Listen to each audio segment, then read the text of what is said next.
बिहार की सियासत में बड़ा भूचाल आने के संकेत मिल रहे हैं। मुख्यमंत्री नीतीश कुमार ने कुछ ऐसा कर दिया है जिससे बीजेपी की चिंता बढ़ती दिखाई दे रही है।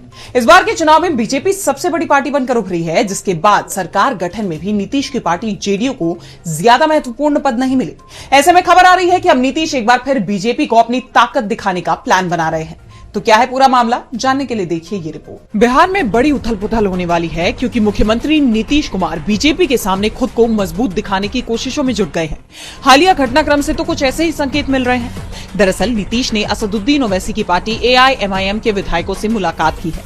उनकी ये मुलाकात ऐसे वक्त में हुई है जब राज्य में बीजेपी और जेडीयू के गठबंधन पर कई सवालिया निशान लगे हुए हैं। जिस तरह विधानसभा चुनाव के नतीजों में 89 सीटों के साथ बीजेपी सबसे बड़ी पार्टी बनी और 85 सीटों के साथ जेडीयू दूसरे नंबर पर आ गई। उसके बाद भले ही सीएम पद जेडीयू के पास रह गया, लेकिन 2 डिप्टी सीएम पद, गृह मंत्रालय, यहां तक कि विधानसभा का स्पीकर पद, सब कुछ बीजेपी ने अपने ही पास रख लिया, जिसे लेकर नीतीश कुमार पहले से ही नाराज बताए जा रहे थे। उन्होंने प्रेम कुमार के स्पीकर पद के नामांकन से भी दूरी बना ली थी और अब AIMIM की तरफ उनका बढ़ता झुकाव किसी बड़े खेल की तरफ इशारा करता है। बिहार विधानसभा में AIMIM के सभी 5 विधायकों ने नीतीश से मुलाकात की।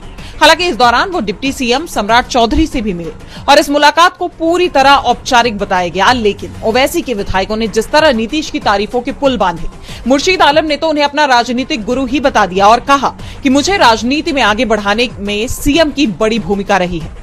मैं आज भले ही AIMIM में हूँ, लेकिन नीतीश कुमार का व्यक्तित्व और उनके काम करने की शैली मेरे लिए प्रेरणा रही है।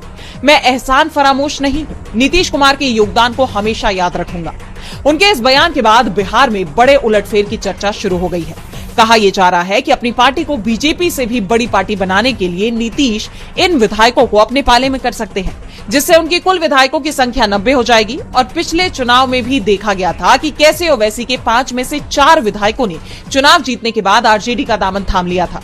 और अगर ऐसा हुआ तो राज्य की सियासत में ये बड़ा